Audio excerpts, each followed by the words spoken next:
Buenos días.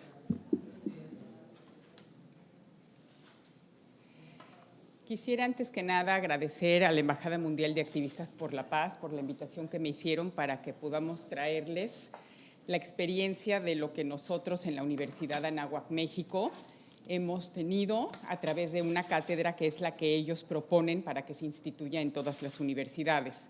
Asimismo, también les hablaré de las innovaciones pedagógicas que consideramos a través de la cátedra Shimon Peres, que son importantes para poder educar en función de una cultura de la paz.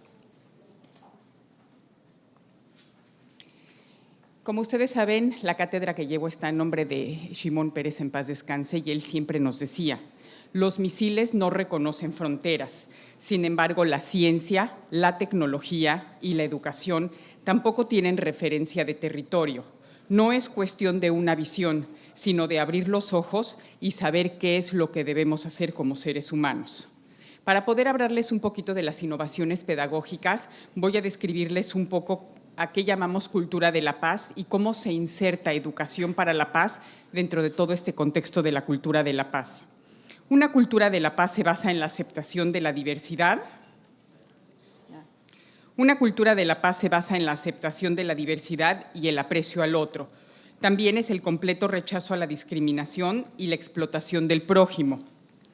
Es aceptar y tolerar la diferencia. Manejar la paz conflictual es necesario que los conflictos no produzcan violencia y las diferencias deben abordarse con un espíritu de reciprocidad siempre. Los conflictos deben ser resueltos de un modo que concilien y fortalezcan a las comunidades. La cultura de la paz debe transformar siempre las escuelas y las universidades en fuerzas de paz. Para nosotros es muy importante que una comunidad educativa universitaria tenga elementos dentro de ella que puedan motivar a otros estudiantes, traer la viva voz de la gente que cambió la historia, hacer eventos en donde la gente se inspire para poder, como dice el doctor William Soto, poder educar e inspirar al corazón. Crear un espacio donde se aprenda a vivir en paz, educar para promover una convivencia pacífica y principalmente educar en valores éticos.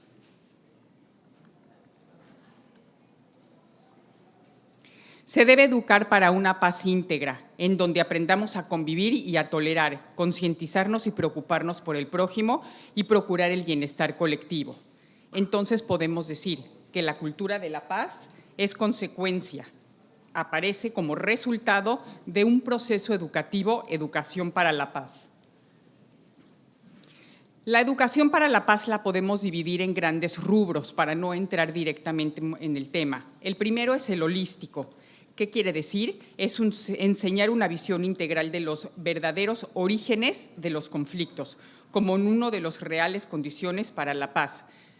Nosotros tenemos que entender que el conflicto es una fuente importante dentro de la educación y de la cultura de la paz y por lo tanto tenemos que enseñar a solucionarnos, a resolverlos sin violencia, a ser tolerantes y aprender todas las habilidades necesarias para poder resolver un conflicto.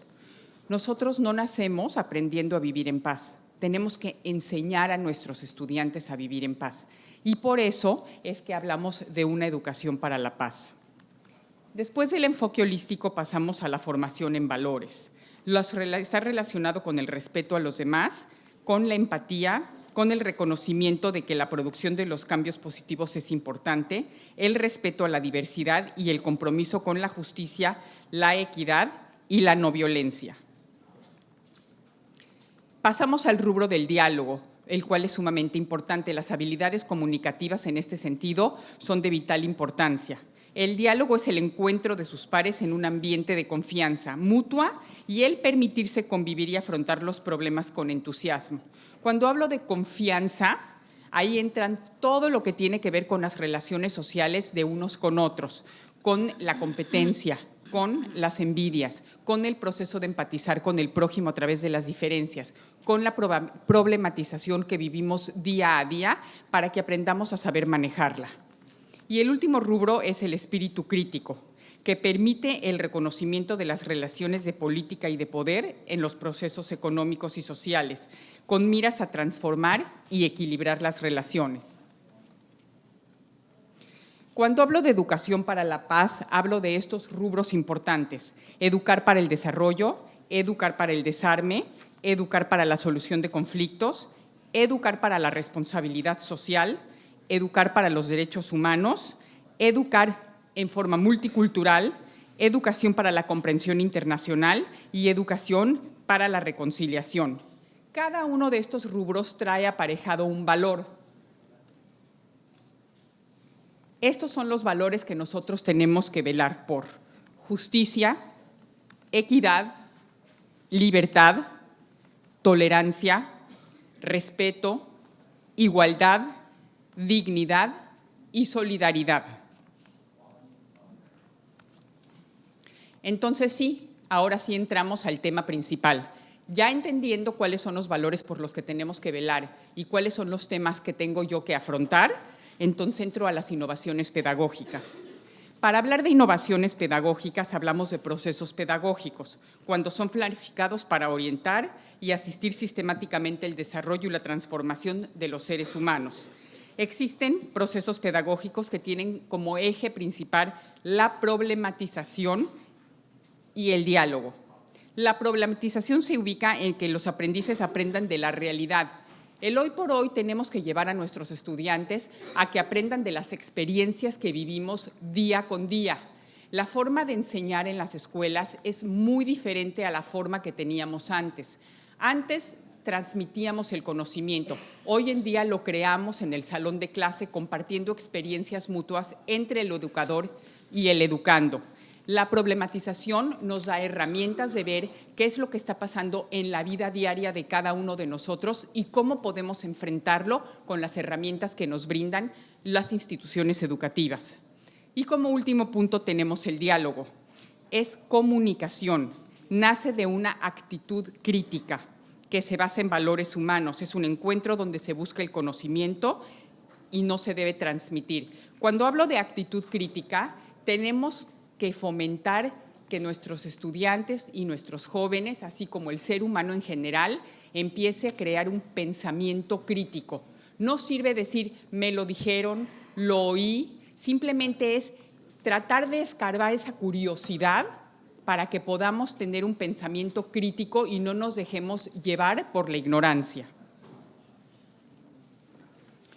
Al hablar de innovaciones pedagógicas, también tenemos que enfatizar que la educación, por ende, debe ser un proceso problematizador. El educar debe educarnos y viceversa, de tal forma que siempre todos en el salón de clase debemos aprender. Los procesos pedagógicos implican procesos de relación entre saberes y planificación dirigidos a orientar transformaciones en el ser humano. Presentar proyectos donde la experiencia cotidiana de la gente sea el eje primordial y sensibilizarlos en la problemática con empatía y solidaridad entre los participantes. En una innovación pedagógica debemos siempre hablar de facilitar una creación de un clima adecuado para los participantes. Hoy en día, con todos los problemas del bullying y con la falta de autoestima de las personas, no siempre el estudiante se siente en confianza para expresar sus experiencias particulares y ponerlas a juicio de todos los demás en el salón de clase, ya sea educación media, media superior o inclusive en los jóvenes en general, cursos, diplomados, maestrías o doctorados. Tenemos que hacer que nuestro salón de clases sea un lugar de respeto donde las personas puedan opinar y no sean juzgadas, para poder hacer que la confianza crezca y tener un diálogo procreativo. Tenemos que prevenir la violencia y promover la convivencia, construyendo lazos de confianza entre participantes basadas en respeto y empatía. Y tenemos que realizar seminarios donde tengan las siguientes etapas: momento de contacto, momento de conexión y momento de experiencia extrema, siempre dirigidos por facilitadores. Las evaluaciones son importantísimas en la planificación y la contabilización de todos estos buenos y malos resultados, porque en base a estas planificaciones y evaluaciones podremos implementar nuevos procesos de enseñanza. Se enfoca en el fortalecimiento de las personas, su capacidad de relacionarse consigo misma y con los conflictos. Normalmente cuando enseñamos a resolver conflictos tenemos que enseñar habilidades y obviamente el educador tiene que contar con esas habilidades, tiene que contar con las habilidades de saber escuchar, tiene que contar con las habilidades de hacer pensar y transmitir la confianza de que está entendiendo el problema que le están comunicando y después saber mediar o recurrir al arbitraje o saber negociar para que haya una relación de ganar-ganar entre las dos partes. Esto, que es un tema totalmente distinto, pero es parte de la innovación pedagógica, es importantísimo que dentro de las escuelas y planteles educativos formemos grupos de apoyo para la resolución de conflictos. Los procesos pedagógicos estimulan relaciones horizontales entre profesores y alumnos y promueven el trabajo grupal del aprendizaje social. Fortalecer la toma de decisiones de un alumno es fortalecer su autoestima y deben ser siempre insertados con relaciones y con acciones responsables que puedan mejorar el entorno. Tenemos entonces que hablar de una pedagogía reflexiva. ¿Qué quiere decir esto? Por ejemplo, cuando nos encontramos en un partido de fútbol, existe un conflicto de intereses. Cada equipo está a favor de ganar, entonces hay una competencia reñida. Pero eso no quiere decir que dentro del partido se van a pelear los equipos. Quiere decir que van a tratar de luchar por tener una competitividad sana, una competitividad constructiva, no se van a golpear, sí, a veces se patean definitivamente, pero se ayudan a levantarse mutuamente, muchas veces se piden perdón y se piden una disculpa. Eso es llevar a una plataforma constructiva momentos de competencia, en donde cada parte se empodera para poder sacar el mejor provecho de la situación. Tenemos que promover también el contacto y la confrontación con los pares para crear espacios de reflexión, siempre persiguiendo el bien común. Y tenemos que concretar que las personas analicen sus emociones. Una de las cosas más importantes cuando hablamos de conflictos y de relaciones personales es el perder el control junto con las emociones. Si las personas saben controlar sus emociones, van a saber controlarse y van a saber dirigirse al prójimo de una forma esmera y empática para poder resolver sus conflictos. Tenemos que crear vínculos de manera creativa y no violenta. Tenemos que crear una pedagogía de cara a los problemas sociales, de violencia y convivencia, de inicios, de desarrollo y sus consecuencias. Tenemos dos tipos de pedagogías importantes en este tema. Una pedagogía centrada en la persona y una pedagogía centrada en el conflicto.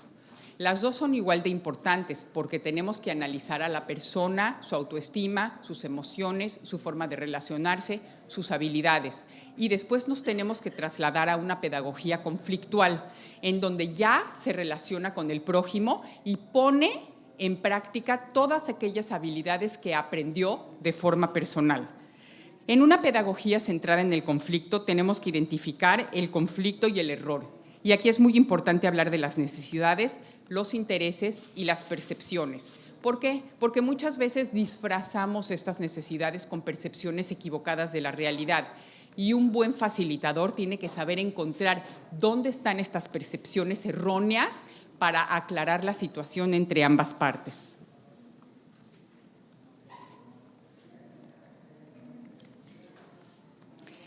También tenemos que aprender a construir aptitudes reflexivas y autorreflexivas, analizar si el educador o el educando toma una postura determinada. La clasificación de la pedagogía de conflicto es la siguiente. Primero, pedagogía entre y bajo el conflicto. Evade el conflicto totalmente y se abstiene de participar. Entonces, en vez de ser protagonistas, nos volvemos espectadores. No queremos involucrarnos en eso, entonces preferimos mantenernos a la distancia. El resultado será nulo. Pedagogía según y desde el conflicto. Se basa en el diálogo para resolver las diferencias. Todos son actores y se buscan consensos. Se busca aprender del conflicto. Es muy importante remarcar que el conflicto es una oportunidad de crecimiento y el conflicto siempre va a ser inherente al hombre. Pero nosotros como personas tenemos que buscar una forma creativa de resolver el conflicto y eso es lo que nos va a hacer crecer dentro de una sociedad. Tenemos otro tipo de pedagogía que se llama ante y contra el conflicto, y esta es la que llamamos pedagogía de la paz. Fomenta procesos de aprendizaje analizando causas estructurales y sociales del conflicto. Esta pedagogía se divide en varios ejes: el político, el económico, el social y el ecológico, y construye estrategias en contra de las injusticias y la guerra. Cuando hablamos de pedagogía, tenemos que ver cuál es el rol del conflicto en la pedagogía. Entonces, hablamos de pedagogía en y con el conflicto. Se reconoce el conflicto como motor de cambio y una expresión contra las contradicciones. A esto tenemos variaciones. Por ejemplo, la pedagogía que desafía y propone alternativas de fuerza dominante, donde obviamente encontramos a la violencia. La pedagogía comunicativa es una pedagogía de autorreflexión, diálogo con el afán de liberarse de todas las percepciones que heredamos muchas veces de la cultura, de la religión y de la familia. Muchas veces estamos algo contaminados sobre percepciones equivocadas que heredamos de la cultura que nos rodea, y lo mejor es educarnos en este sentido para tener la mejor disponibilidad de interrelacionarnos con el prójimo. Cuando en este mundo tan diverso y tan multicultural, con una gran diversidad de opiniones, religiones, etcétera, tenemos que encontrar la manera de podernos relacionar sin que nuestras percepciones culturales minen la relación con el prójimo y podamos ser empáticos al respecto. Tenemos las pedagogías estructuralistas que desarrollan procesos que permiten mapear las estructuras sociales basados en el conflicto. Tenemos varios ejes conceptuales de pedagogía: principios sociológicos y sociopolíticos, construir un nuevo orden basado en una paz positiva. Me voy a apurar un poquito porque ya me están apurando. Tenemos ejes importantes como el velar por los derechos humanos, el reconocimiento de la integridad, la solidaridad humana, la responsabilidad social y la perspectiva de género. Los principios pedagógicos importantes sobre los que no debemos olvidar: atender estilos de aprendizaje y diferentes talentos, reconocimiento de carácter conflictivo con la realidad, que es la pedagogía problematizadora, conexión entre formas de enseñar y manifestaciones de los participantes, estimular el trabajo grupal y siempre con acción humanitaria. Nunca se olviden que para poder educar al alma y al corazón tenemos que sensibilizar al corazón, y la única manera de sensibilizarlo es llevar al ser humano a la experiencia propia. Es la única manera en la que ellos van a sentir para poder actuar. Tenemos que experimentar nuevas alternativas de intervención en el desarrollo social, establecer vínculos de solidaridad participativa y estimular el aprendizaje reflexivo, autocuestionarios y autoevaluarnos. El docente, por lo tanto, debe seguir los siguientes pasos: educar con amor, proyectar y reflejarse con paz, hacer partícipe a los padres de la comunidad, fomentar la participación, crear un sentido moral de justicia y un sentido de democracia y de libertad, fomentar el diálogo y la comprensión, enseñar a compartir, desarrollar una opinión crítica, ser ejemplo en la comunidad. No podemos esperar que un profesor se pare enfrente de estudiantes y trate de educarlos si él no imparte con el ejemplo. Demostrar la paz lo mejor que se pueda, fomentar la tolerancia y saber escuchar. Por lo que tenemos que paz es contraposición de pasividad. ¿A qué me refiero? Se debe crear una actitud activa. Enseñar paz se requiere maestros que actúen. Hay que ser congruente con lo que pensamos, con lo que sentimos y con lo que actuamos. Y el maestro siempre debe sensibilizar y concientizar. Estos son los siguientes retos del educador: aprender a ser, aprender a pensar, aprender a aprender, aprender a convivir y aprender a emprender. Estos son nuestros retos: aprender a comunicarnos, aprender a colaborar, aprender a discernir, aprender a participar, aprender a ser responsable, a aceptar, a resolver situaciones de manera constructiva, a cambiar, a reflexionar y aprender a adoptar resoluciones éticas. Con todas estas consideraciones me gustaría acabar diciéndoles que todo lo que les acabo de mencionar nos llevará a aprender a vivir en la diversidad con tolerancia, a valorar la solidaridad humana, la reciprocidad y la justicia, a resolver conflictos de manera constructiva y ejercer la responsabilidad social. Y para todo esto necesitamos un desarrollo armónico y pacífico de la sociedad. Muchas gracias.